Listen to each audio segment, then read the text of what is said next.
Benvenuti, il tema di oggi è molto triste. Perché morire intossicati perché qualcuno non ha avuto il rispetto di controllare il cibo che vende è veramente intollerabile. 3 persone sono morte, 14 sono finite in ospedale per una intossicazione da botulino. Avevano tutti mangiato da un commerciante ambulante.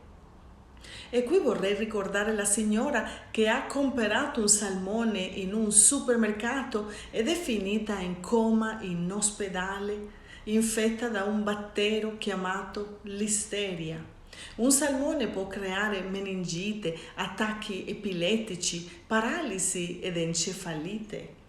In un mondo frenetico dove la stanchezza e i pensieri ci distraggono, spesso dimentichiamo quanto sia fondamentale prestare attenzione a ciò che introduciamo nel nostro corpo. Il cibo non è solo nutrimento, è salute, energia, vita, ma può anche diventare un rischio se non viene trattato con cura e responsabilità. Negli ultimi anni si sono verificati diversi casi di intossicazione da botulino, che è una tossina potentissima che può causare gravi danni neurologici e nei casi più estremi portare alla morte.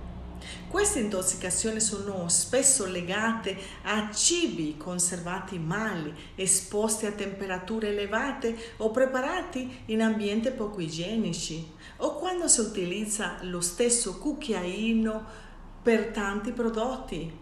Non è chiaro se la causa sia volontà di risparmiare evitando di buttare via alimenti sospetti o semplicemente una mancanza di attenzione. Il fatto è che alcuni prodotti, per il colore, l'odore e la consistenza viscida, andrebbero eliminati immediatamente. Ignorare questi segnali può trasformare un pasto in un grave pericolo per la salute e la vita della clientela.